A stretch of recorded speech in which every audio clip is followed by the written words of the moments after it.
娘娘，启禀娘娘，张护卫和老夫人已经出宫了。什么？你不是你们在厢房守着吗？你怎么会让他们走了呢？张夫人坚持要走，我奴才拦不住呀。你立刻去追，不能让他们离开后宫。是。启禀娘娘，包大人亲自带着人在宫外等候，已经把老夫人接回开封府了。啊？这。哼！这个包拯！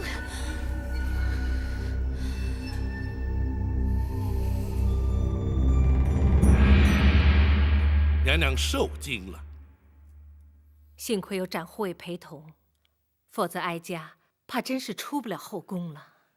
展昭只是略尽本分而已。难道娘娘的真实身份被他们认出来了？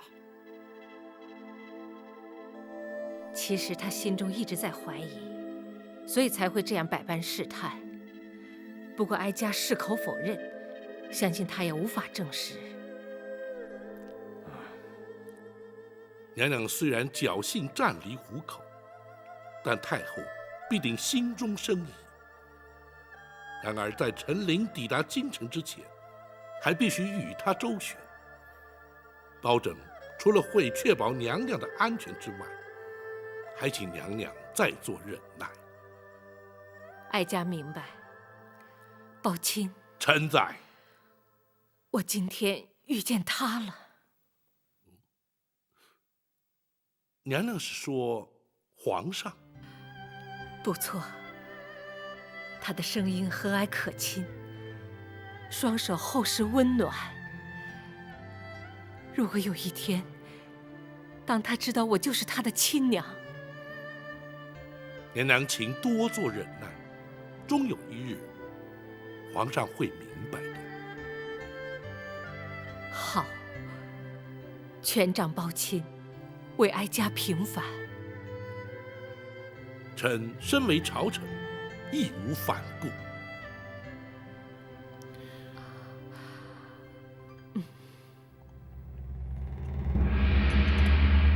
原来这都是包拯在其中作梗。如果他不知道虾婆就是当年的李贵妃，又怎么会把她带回开封？可是他又何必要带着李贵妃去南清宫见八王爷呢？这个包拯他究竟打的是什么主意？哼，不管包拯打算如何，哀家倒先要问你，20年前你奉旨验尸究竟是怎么验的？哎呀，娘娘，奴婢冤枉啊！当年奴婢的确是亲眼看见过尸体呀。原本预定在次日清晨运出宫去，交给开封府验尸安葬。可谁知道，当天晚上冷宫就起了大火。哎，不对呀，当年那场大火，它烧得也太凑巧了。哼，怎会不巧？尸体化为灰烬，仵作如何验尸？谁又能证实火场里留下的焦尸真是他？可是，那冷宫里的总管秦凤也烧死在里面啊。他总不会连自己的命也不要吧？哼，难说。可是，当年去执行先皇赐死令的是陈琳呐，他应该最清楚上吊身亡的是谁呀？除非，这根本就是陈琳的主意。他为什么要这么做呀？为什么并不重要，重要的是他知道了些什么。娘娘是担心陈琳知道当年那件事儿。若非如此，陈琳有天大的胆子也不敢抗旨徇私，让他逃出宫去。可是知道当年那件事的只有娘娘、奴婢、产婆尤氏和寇珠4个人呢。产婆尤氏当天晚间，奴婢就让她在人间永远的消失了。至于寇珠，寇珠可是临死也没有说出太子的下落。你还是不肯说实话。口珠说的是实话，请娘娘明鉴。你还敢嘴硬？嗯，要你把婴儿埋在金水桥下，你去把它藏了起来。说，究竟把它藏在哪儿了？公公，口珠冤枉啊！我的确埋在金水桥下。胡说！那你为什么指不出埋尸的地点？我当时心里害怕，匆匆忙忙的埋好就回宫来了，实在记不得埋藏的实际地点呢。你还敢胡说？咱家派来那么多人在金水桥下去挖，就差没把它挖了个遍。说，到底藏在哪儿了？啊！我实在想不起来了。找死你！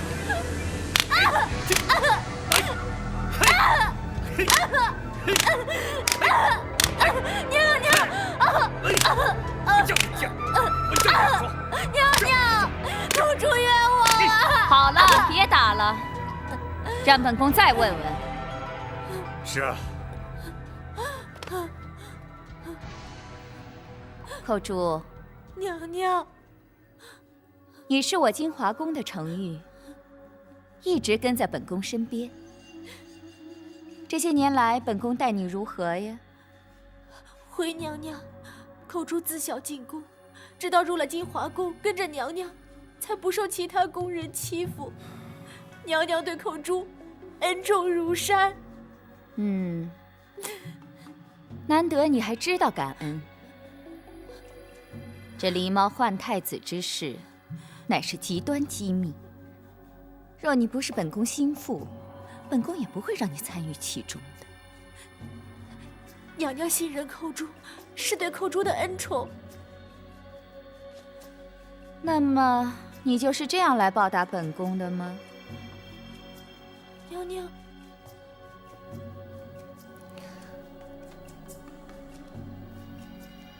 太子的下落何其重要！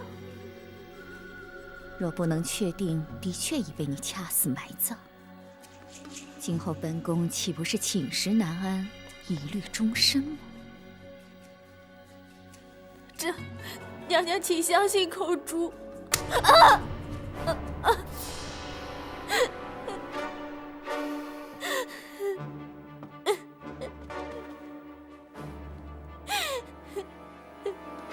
你要本宫如何相信？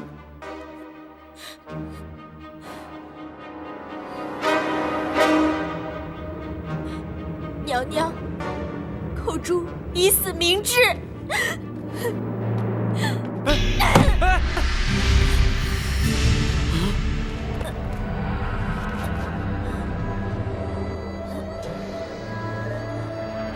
请娘娘安心。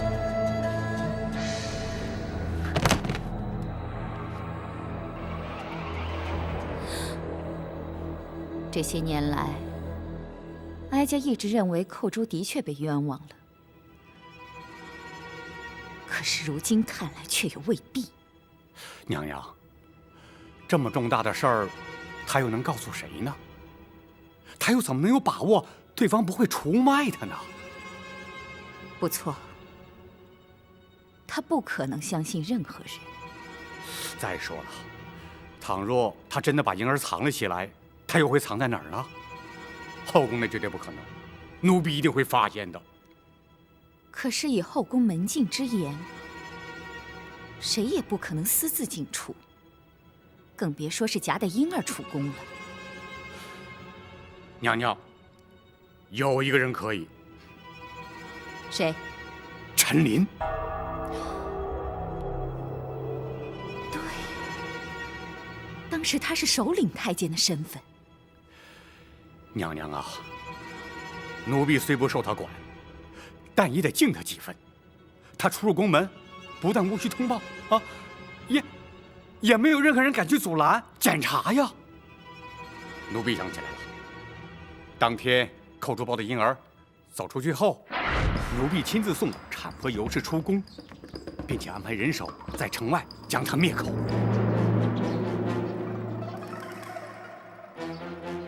你出宫后，自会有人来找你。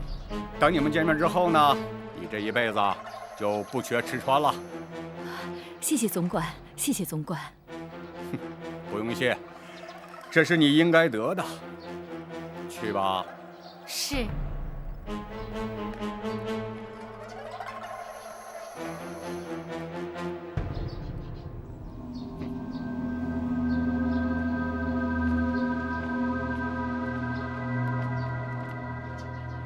哎，陈公公，你这是急着忙什么呢？啊，皇上要咱家送玉果去给八王爷祝寿，谁知道玉果园的人耽误了时辰，再不赶去就要误事了。啊，既然如此，那陈公公就赶紧请吧。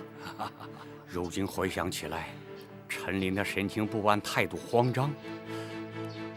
难道是他把婴儿藏在宫河之内，私带出宫了？不会错，定是如此。那么，当年李贵妃逃出宫去，想必也是他安排的。原来一直是他。可是他为何不向先皇举报呢？他不敢。当年先皇见李贵妃生个怪物，震怒之下，谁敢多言？后来，先皇又沉醉于道家之学，不理政事，娘娘又总揽宫中大权，陈琳为求自保，他能敢说吗？那么，为何事隔20年，他又出现在京城？莫非他真是来报仇的？娘娘，李贵妃当年都不敢出面喊冤，如今娘娘又贵为太后，她凭什么报仇啊？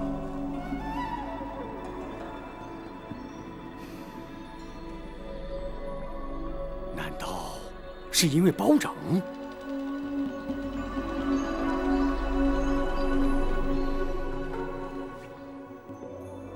包拯虽说是铁面无私，可是宫闱之事还轮不到他插手。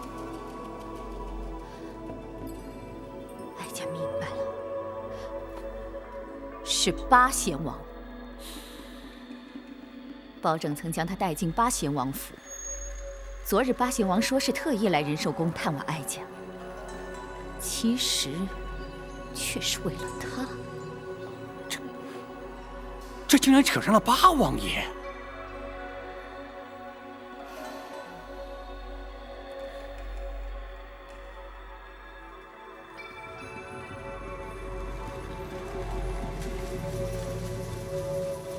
看来如今所面临的，乃是前所未有的危机。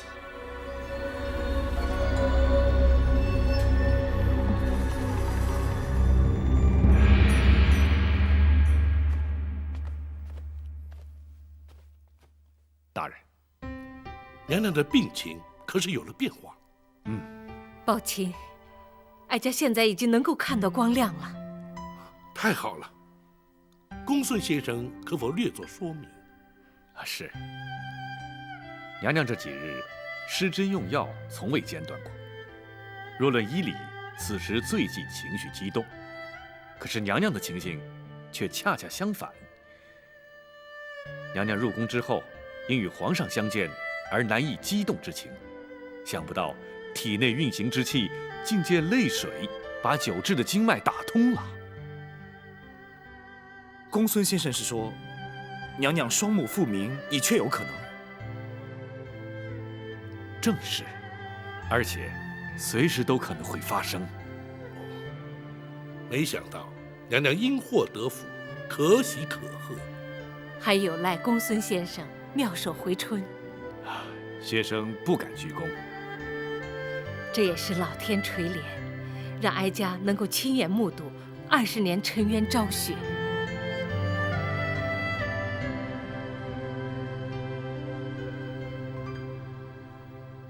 娘娘，八王爷虽然地位崇高，却无职无权。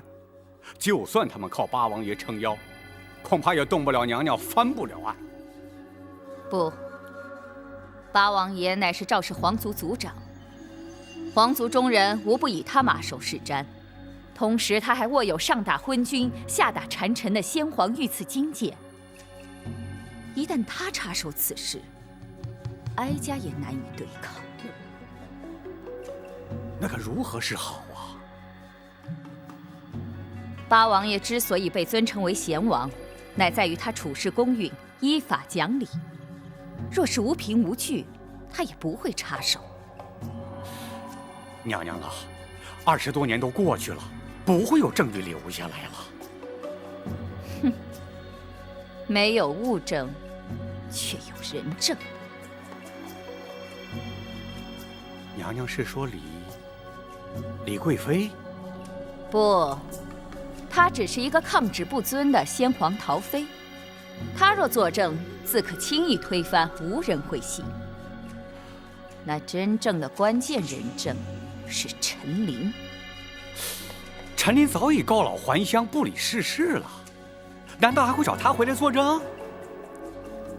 包拯以远方亲眷之名带李妃入京，甚至带她前往南清宫见过八王爷，可是却为何迟迟不提此案？他们在等陈琳进京。没错，你曾说过，包拯的侍卫出京而去，却不知去向。哀家可以断言，他们是接陈琳去了。娘娘，那如此一说，他们是在等陈琳一旦进京，包拯必然会开始行动了。没错，因此无论如何，绝不能让陈琳进京，知道吗？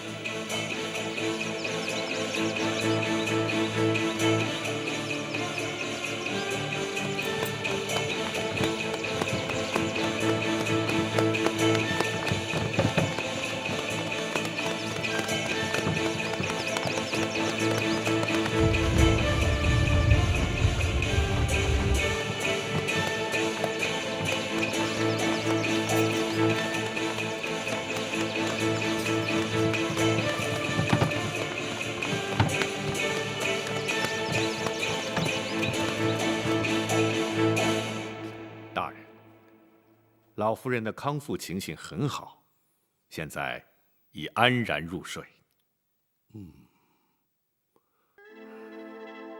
太后的疑虑未消，危机随时会现，虽在府中，仍需严加防范呢。是。王朝马汉带人在厢房外守护，展护卫则藏身暗处，紧急之时可立即支援。好，此时不能出半点差错，否则非但不能替老夫人平反，甚至可能因此而惹祸上身。是，学生会多加留意。陈琳何时可到？以行程估算，明日便可抵达。倘若太后对老夫人疑心不减，甚至可能连陈琳回京都会被他们察觉。万一……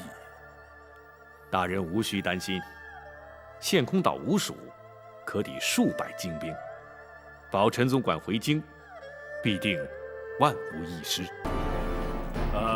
这位长官，我们只是路过。本官奉令追查亲密要犯，任何人都要经过盘查。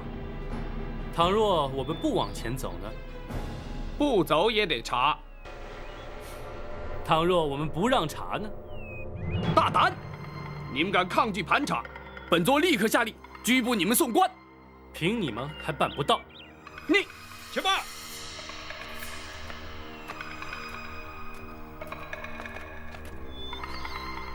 你们是哪里的官差？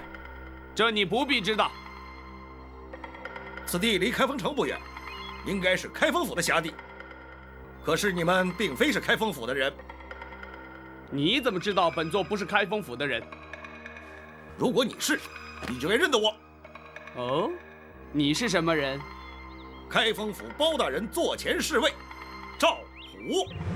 哈哈哈哈，好极了，我们等的就是你，上！哎呀，这！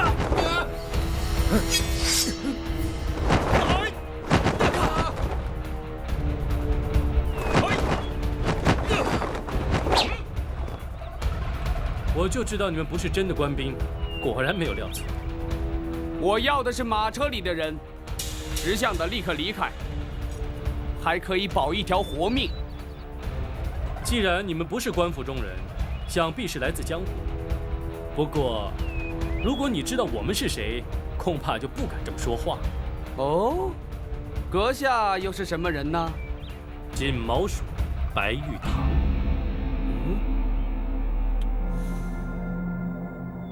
你不用看了，县空岛五署全在此，你还想拦我们吗？五位都是江湖豪杰，何必淌这官府的浑水呢？在下也是受人之托，还请五位不要插手。你错了，这件事县空岛五署管定了，你最好让我们过去，要不凭本事把我们留下。在下是拿人钱财替人消灾，不挡人财路，乃是江湖规矩。彼此日后还要再见面吗？不，像你这样只管拿钱办事，不问是非黑白，根本就是江湖败类。谁说要跟你再见？白玉堂，你不要敬酒不吃吃罚酒。哼，白某人偏偏就是这个脾气。你五署再有能耐，也未必敌得过我人多势众啊！你就试试。好，一个也别放过，给我杀！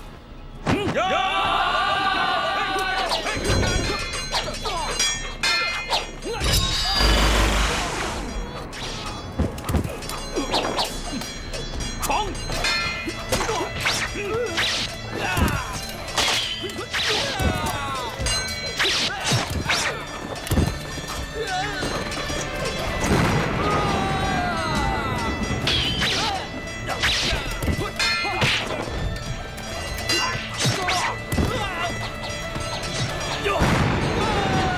三哥开路！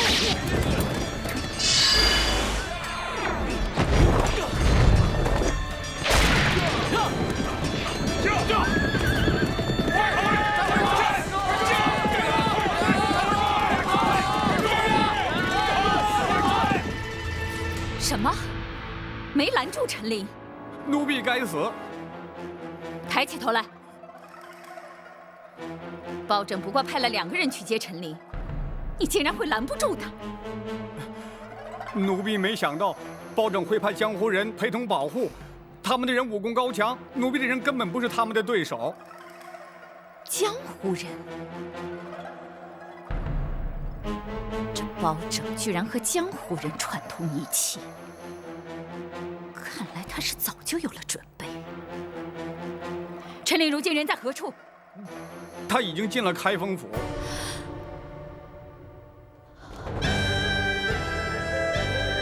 包大人，陈公公辛苦了。不，包大人信中所说之事，关乎至深至大，咱家哪怕跋山涉水，也要立即赶得来呀。只是途中竟会遭人伏击，却让公公受惊了。没事，有县空岛5位英雄保护，咱家安全得很。包大人，那位真的在开封，而且正在府衙之中。奴婢陈琳叩见娘娘。陈公公，快快请起。谢娘娘。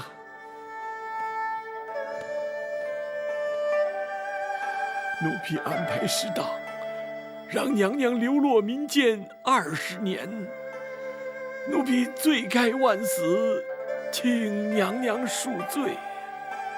公公不要自责。当年若不是公公冒死相救，哀家又岂能活到今天？小太子如今已成为当今皇上，一旦母子团圆，娘娘的旷世奇冤便可昭雪，也不枉娘娘忍辱多年呐。若没有公公的常年护佑，皇上也不能够如此顺利茁壮成长了。赵氏一族亏欠公公的太多了。奴婢不敢鞠躬。陈公公忠心耿耿，皇上也感怀在心，否则也不会以亚父尊称了。哎呀，陈琳一个奴才，有何德何能，敢当此尊称啊？陈公公的忠肝义胆，后世自有公平。眼前本府有若干的不明之处，还请公公示意。包大人尽管提出，陈琳知无不言，言无不尽。好，本府要问的是，当年公公奉旨赐死，却按住娘娘逃出宫去，如此重大之事，为何不向八王爷禀报？八王爷既知狸猫换太子之事，公公为何还要对他有所隐瞒呢？并非咱家不敢禀报八王爷，只是当时时机紧迫，不及禀报。再者，以八王爷的脾气，必会据理力争，而先皇怒气未消，必不听谏。如此一来，反倒毫无退路了。所以，咱家本想待事过境迁再禀明八王爷，怎奈娘娘出宫之后，竟断了消息，音信全无。唉，也真是造化弄人。谁知道接应之人会在途中突然病死，哀家因此与秦凤也断了联系。娘娘下落不明，而冷宫的一把火已将假扮娘娘的余中烧得尸骨难辨。当时并无人怀疑娘娘依然健在，斟酌再三，我只得对八王爷隐忍不说。陈公公，后来皇上继位，大权在握，陈公公因何没有伺机向皇上奏明当年往事呢？皇上不明身世真相，对刘后已有母子之情啊。且事隔多年，人事全非，单凭陈琳一人，又如何能将此事揭穿呢？万般无奈，只得告老还乡，远离京城啊。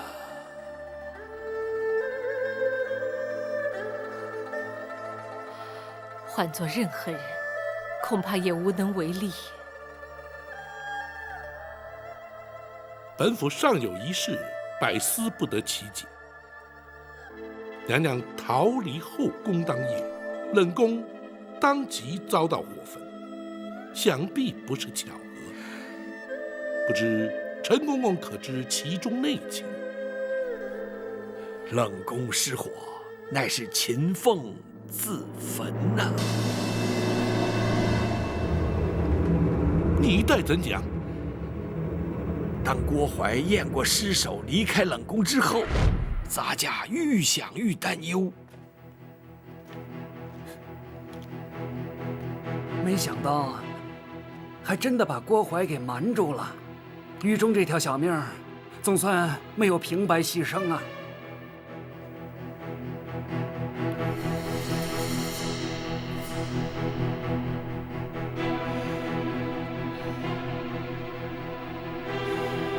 公公，还有什么问题吗？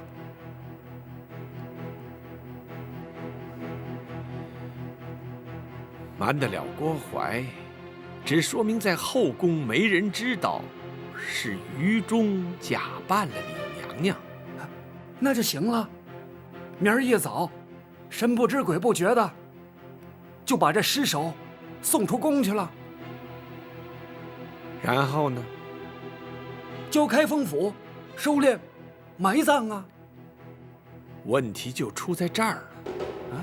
开封府必然依法验尸而后埋葬。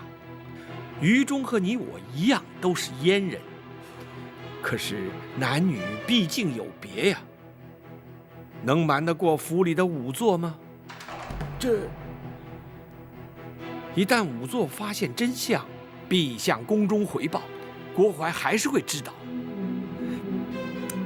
哎，怎么办呢？嘿，公公，你有办法吗？百密而一疏啊，如今也无法可施。但愿在他们发现真相之前，娘娘已安全脱身。可是，他们却会找上我们。不错，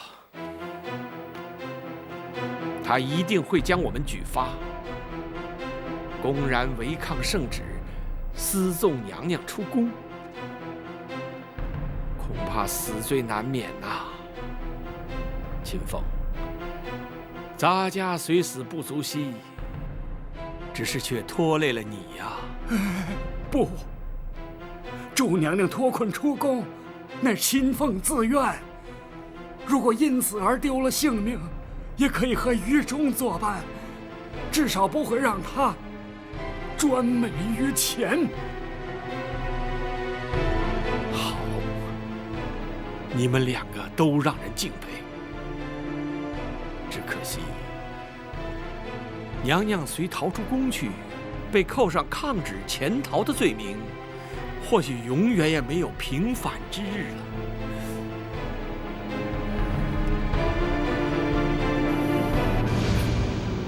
我有法子了。哦，你快说。仵作验尸，必须有尸可验。如今唯一的办法，就是毁尸灭迹。话虽不错，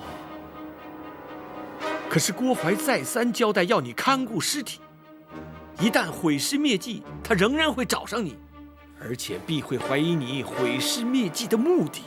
我有把握，叫郭淮不会怀疑，也无从追查。事关重大，你必须说明用什么法子。今夜3更，冷宫会有一场大火，火场之中只有2具焦尸，一具是李娘娘，另一具是冷宫总管秦凤。你横竖都是死，就让我死得值得些。秦凤，请受我一拜。公公，只请公公答应我一件事。你说。请公公务必保娘娘有朝一日平反沉冤，让秦凤与于中死而无憾。秦凤留下了宫外接应娘娘之人的联络方法，当夜冷宫起火，我没敢去火场，怕的是难掩悲伤露出痕迹。秦凤虽死，却掩盖了真相，没有让郭淮起疑。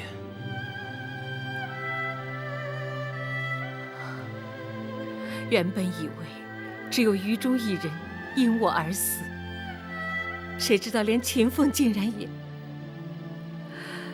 哀家只怕永远也无法报答他们。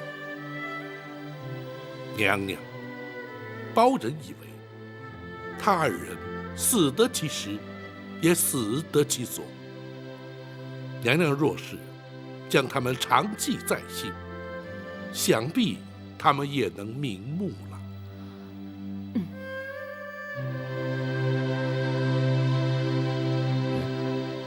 陈公公，学生有疑问想要请教。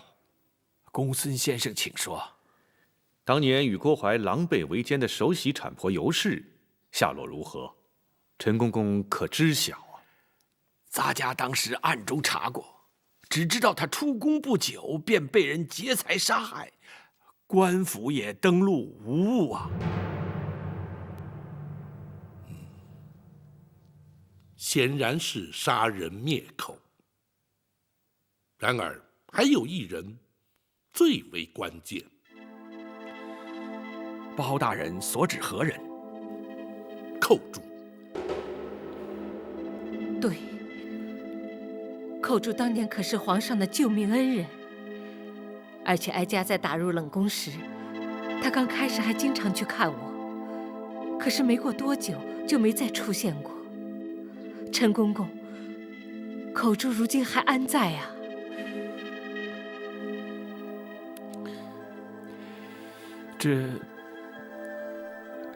陈公公，寇珠可说是此案关键，对大人平反此案帮助甚大。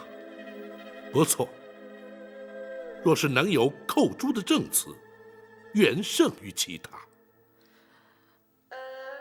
莫非寇珠竟然也……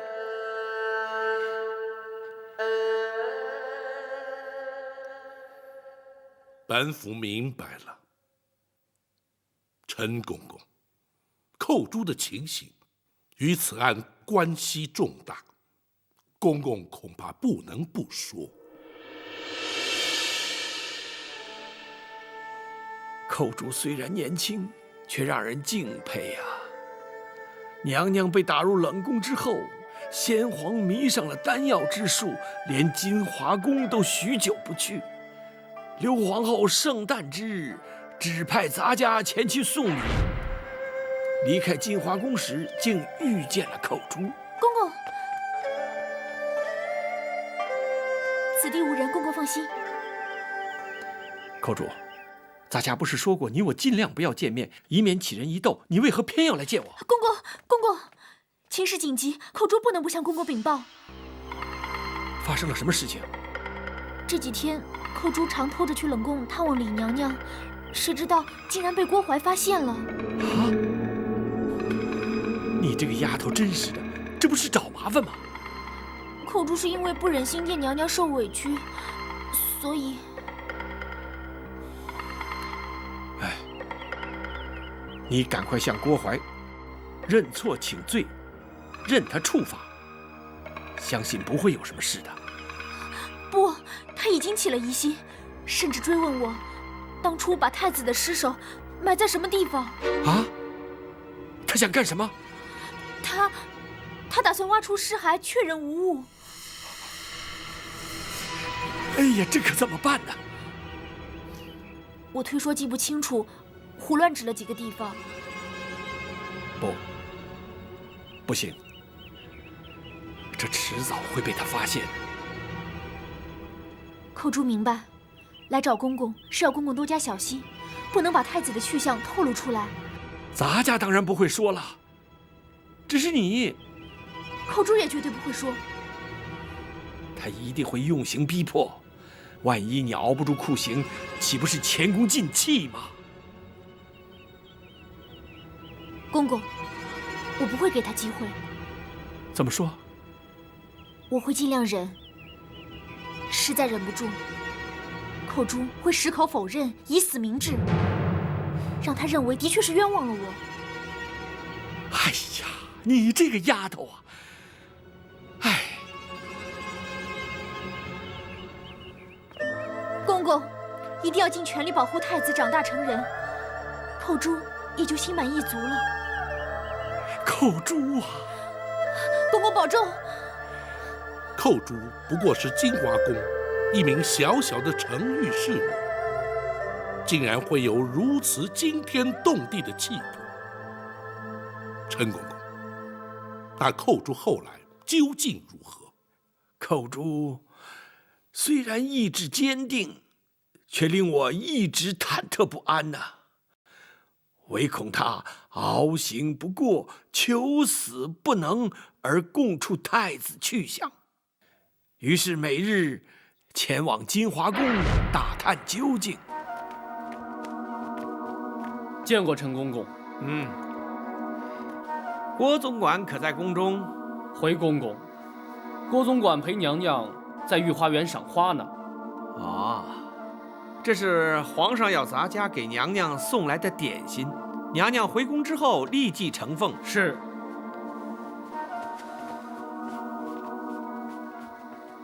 哎，怎么捡这个时辰清扫？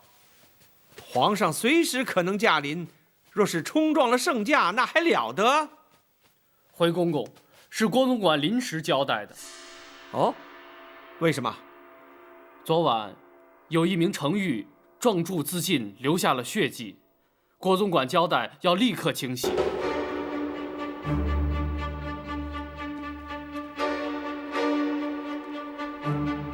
竟然有人在宫中自尽，那岂不是惊吓了娘娘？所以郭总管才陪娘娘去花园散心。你可知那名程昱是因何自尽的？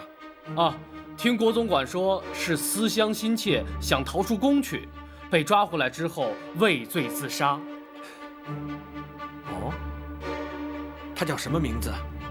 寇珠。好一个忠心刚烈的奇女子！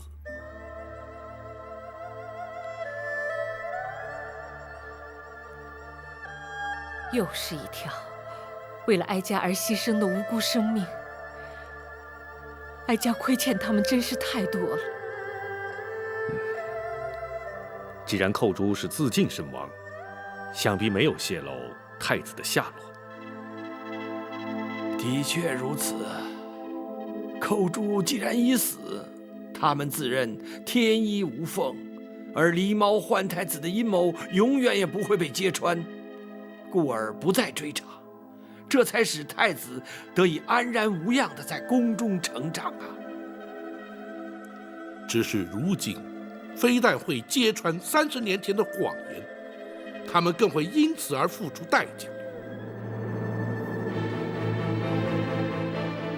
陈公公，本府对此案的疑点均已厘清，多谢公公指点。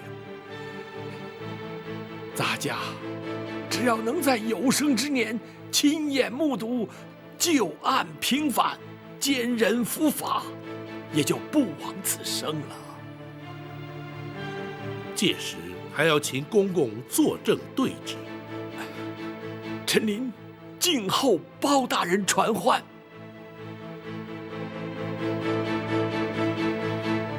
宝琴，臣在。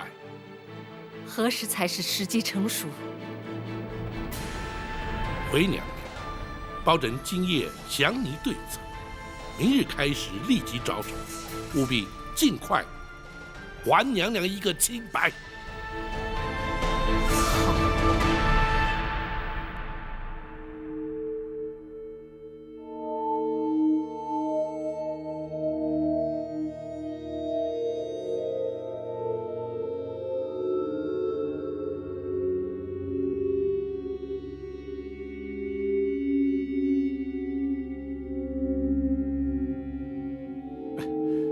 奴婢郭槐告进。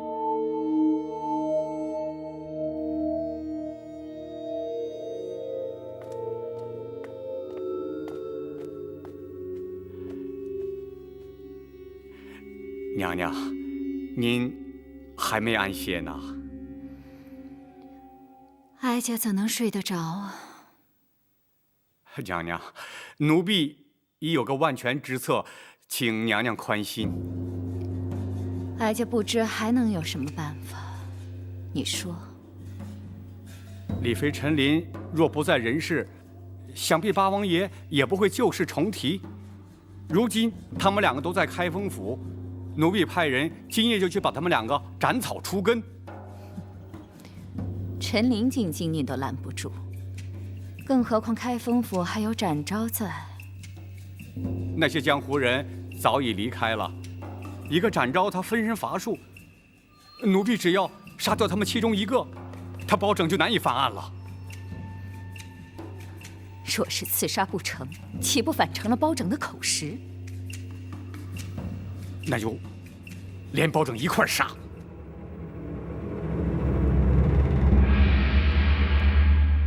大人可是已有对策？寇珠、秦凤、于中，甚至于加上产婆尤氏，有4条人命牵扯其中。如今已不单是为娘娘平反，而是涉及无辜命案。本府明日一早立刻去见八王爷，开始侦办。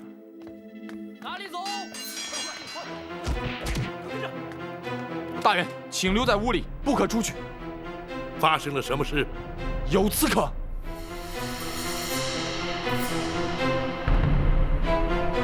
站住！来是何人？有人进府行刺。老夫人放心，有我们在。老夫人，展大人就在门外，谁也休想闯进来。守住封门。是。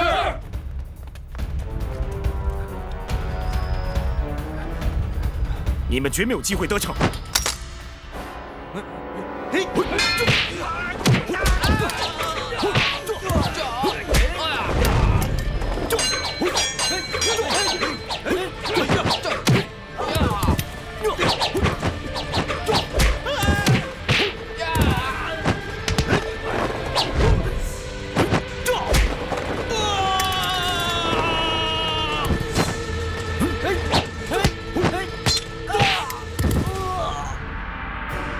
什么人前来行刺？对象是谁？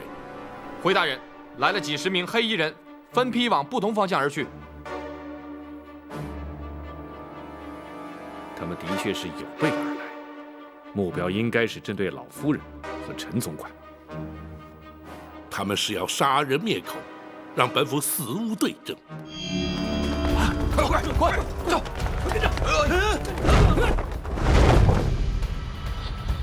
白玉堂在此，你们修中了调虎离山之计，去保护包大人，这里就交给我。走！你们还等什么？动手吧！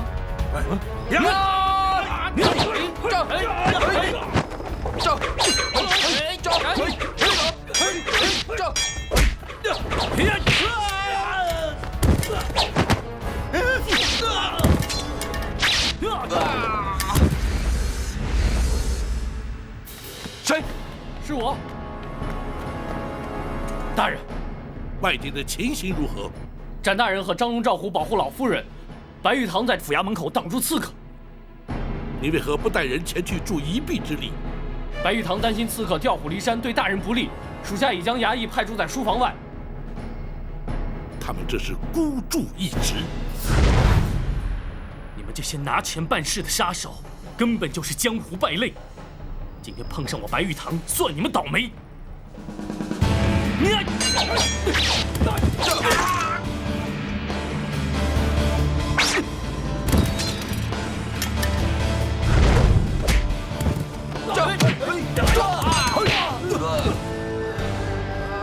詹某不想多伤人命，你们放下武器，束手就擒，或许还能免于一死。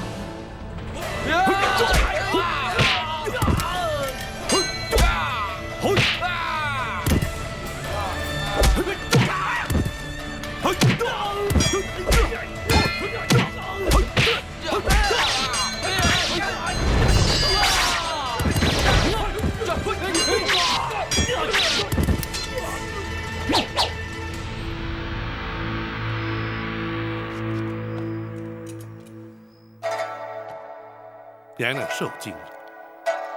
哀家还好，可是他派来的人，刺客只是受雇的杀手，并不知道是何人主使。不会错，一定是太后指使的。否则无冤无仇，为什么要对我们下手呢？话虽如此，却无法证实。不过，可见太后对娘娘的身份已经不仅是怀疑，而是确认了。难道她在宫中看出了破绽？公孙先生可有看法？大人，学生以为，无论太后是如何得知娘娘的真实身份，派人拦路截杀陈公公于前，又潜进府衙行刺在后，再显示太后不择手段的意图，就是阻止大人揭发狸猫换太子的旧案。不错，倘若不尽快着手侦办，只怕会有更激烈的手段出现。正是。娘娘，府衙之中有展护卫与白玉堂，足可确保安全。明日，包拯与陈公公便去见八王爷。此案若想顺利侦办、彻底平反，非八王爷不可，否则恐怕更多的阻挠会如排山倒海而来。奴婢该死，没想到那帮杀手根本就没用。所以李妃和陈琳都好端端的活着。是，奴婢会再想法子。不必了。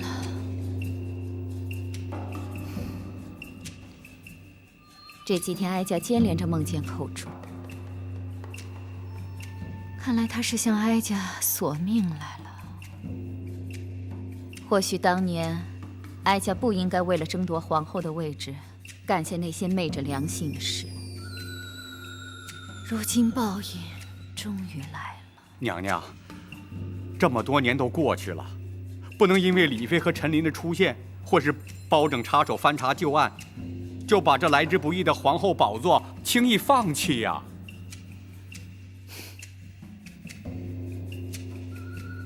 不放弃行吗？当然行啊，娘娘，你可别忘了，还有皇上啊。皇上？啊，皇上对娘娘像亲生母亲一样孝敬。别说是李妃陈琳，就算是寇州死而复生，只要娘娘您和奴婢矢口否认，那皇上相信的，毕竟还是娘娘啊。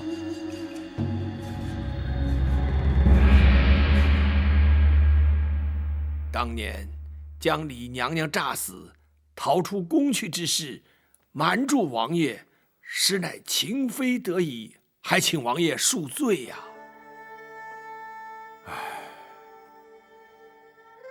本王又岂会料得到，其中竟会有如此的曲折。那秦凤与于中的义举，着实令人敬佩，却又令人扼腕。若非如此，又怎能保住娘娘的性命？他人求人得人，换得的是天理昭彰，报应不爽。不错。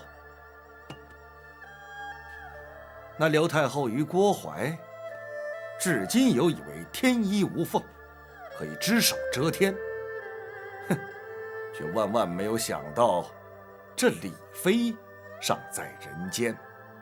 不，他们不但知道，而且昨夜还派人前往府衙，企图行刺娘娘与奴婢呀！什么？幸亏展护卫与白玉堂均在，娘娘安然无恙。真是岂有此理！他们竟然想杀人灭口，真是无法无天了。好，本王立刻进宫，向皇上说明一切。王爷请慢。包大人，你前番要本王忍耐，等陈公公进京之后再去面圣。如今真相已明，又何须等待？王爷，并非包拯要等，而是必须先与王爷商定对策。哼，事实俱在，只要向皇上禀明一切，又何须对策？王爷，皇上始终自认是王爷亲生，若是直言相告，皇上又将情何以堪？包拯以为，还是循序渐进，婉转秉承较为妥当。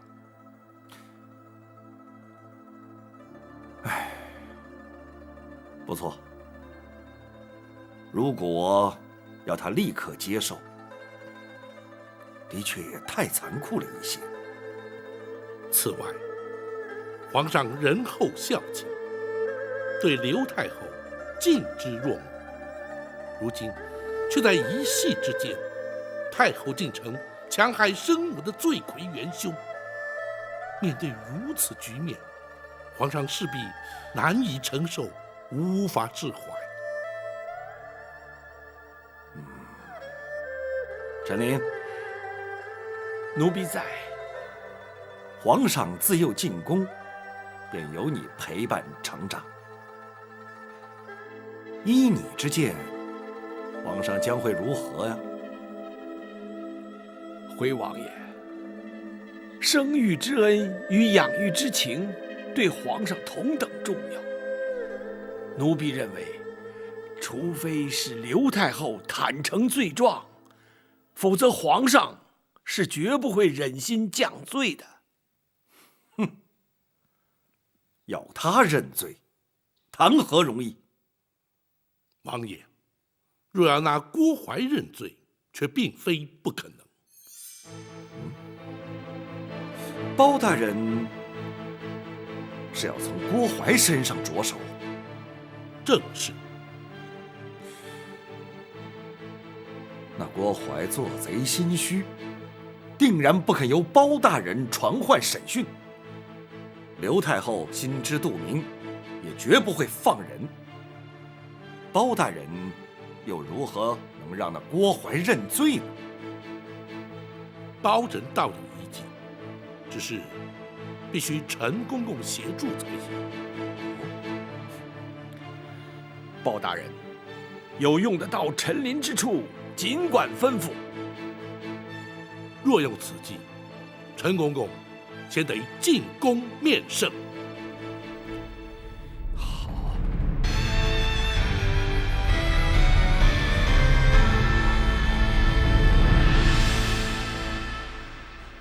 亚父，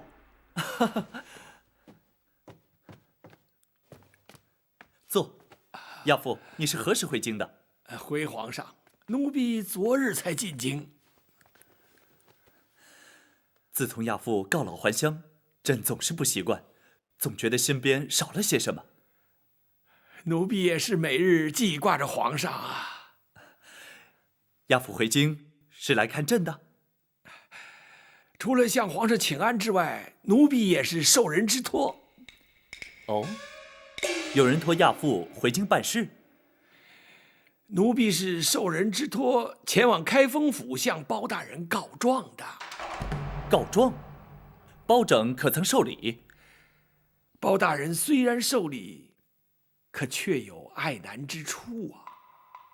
哦，包拯一向公而忘私，是什么样的案件让他也觉得爱难？奴婢家乡有一对老夫妇，他们的女儿寇珠自幼进宫，充任宫娥。20年前无端于宫中亡故，老夫妇哀痛莫名，领回遗体，却未获宫中抚恤补偿。如今年事已高，无力谋生。知道奴婢曾任职宫中，特央人请托，奴婢碍于情面，只得应允呐。既然是20年前的旧事，亚父为何当初不提出来呢？回皇上，乡野村民无知无识，既不敢告诉，又投诉无门。如今若非生活所迫，也不会旧事重提，请奴婢帮忙了。此事倒也好办，只要包拯查明属实后，行为内侍省，自可按规例补偿。包大人也是这么说，可是要查明属实，却需传唤人证，包大人就难在这儿。哦，难道内宫不肯配合？倒也不是，只是当年寇珠隶属金华宫，如今郭公公已随太后娘娘转任至仁寿宫，总管后宫。包大人担心郭槐不会为如此琐事前往开封府应讯。嘿，包拯何时变得如此诸多顾虑？宫人家属既有需要，郭槐理当协助调查。去一趟府衙又如何？只恐太后那边……母后一向讲理，要不朕命人前去通知郭槐，要他依包拯传唤前往府衙如何？谢皇上。亚父回京住宿何处？要不还是回宫里住吧，这样朕也可与亚父多做亲近。回皇上，奴婢既然受托前来告状，还是住开封府较为方便。一旦了结此案，立刻进宫服侍皇上。好，朕就等你入宫。奴婢遵旨。大人妙计，皇上下旨，郭槐他不敢不来。他要是来了，咱家倒要听听，他还能有什么说辞？郭槐虽然不敢不来，本府也的确会将狸猫换太子一案提出审讯。但若郭槐矢口否认，却也不能就此定谳，仍需设法取得他的供状。包大人有把握让他招供吗？如今言之过早，还待静观其变。要你去开封府应讯，皇上怎会下这样的旨意？都是那陈琳使的小计，让皇上误以为只是让奴婢去做个见证。什么见证？证明寇珠当年乃是在宫中身亡。寇珠？娘娘放心，那陈琳只是假借寇珠家属请求抚恤补偿之名，奴婢就成全他，交内侍省拨点银两就可以结案了。难道包拯不会利用此案牵扯出当年旧案吗？娘娘请放心，奴婢自有办法让他包拯白费心机。不，包拯人称青天有名的断案如神，你不能去冒险。哀家去见皇上，请他收回成命，免除你去开封府应讯。娘娘不可。有何不可？奴婢若是不去，那岂不显得心虚？包拯势必就会借机大做文章，借题发挥，甚至在皇上面前扯出旧案来，你反倒顺了他们的心意啊！倘若你去了，难保不会陷入包拯问案技巧，落入圈套的。娘娘，奴婢自会掌握分寸。一旦包拯提及狸猫换太子一事，奴婢就会矢口否认，任他包拯如何断案如神，也难从奴婢口中套出半句话。倘若他对你用刑，受刑不过，你必定还是会招供。娘娘，包拯他一向以清官自诩，而不耻于动辄滥用三目之刑的酷吏，奴婢相信他不会动刑的。若是他一反常态，真的用刑，你又当如何？他若是严刑逼供，奴婢事后也会翻供，依旧让他白忙一场。哀家还是难以安心。娘娘，奴婢去开封府应讯用不了多长时间。倘若娘娘还不能安心的话，这入夜之后，奴婢若是还没回宫，娘娘再去向包拯要人也不迟啊。好吧，你自己要当心。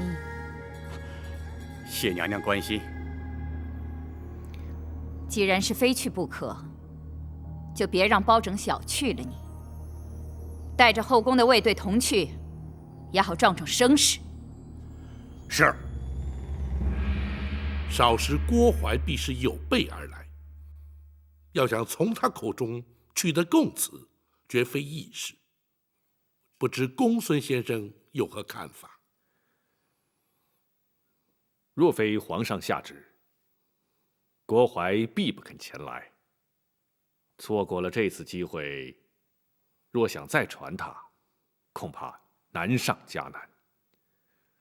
若依学生之见，有在必要之时，大人不妨考虑用刑。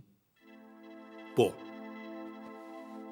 用刑逼供乃是下之策，即便因此取得供证，也难以服人。再者，用刑腐烂，往往造成冤案。开封府乃是京畿要地，又岂可助长此风？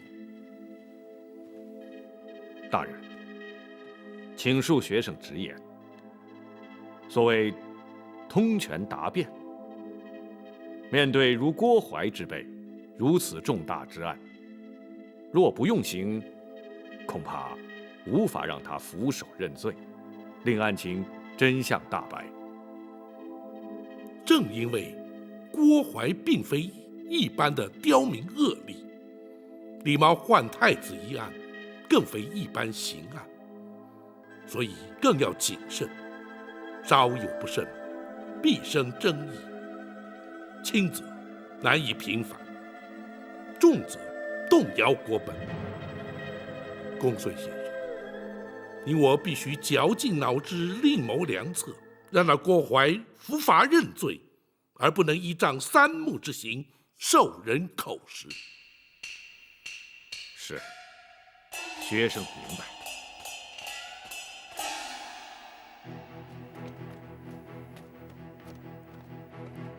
大人，包大人传召，有何吩咐？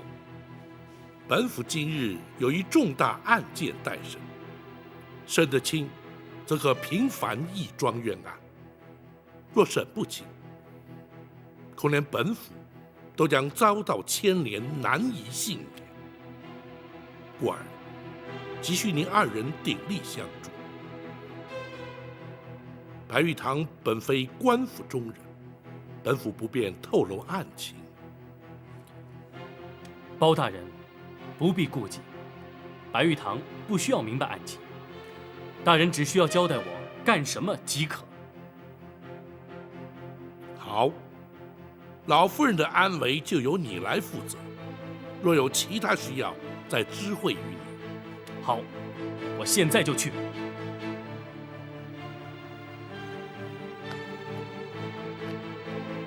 大人，属下要做什么？郭淮此来，若不能让他俯首认罪，将永无第2次机会。因而，一旦郭淮进府，本府必将问个水落石出，否则不会让他出府。属下明白。展护卫还要确保，在审讯期间不能有任何外人入府干扰。大人放心，属下保证将开封府变成铜墙铁壁，滴水不漏。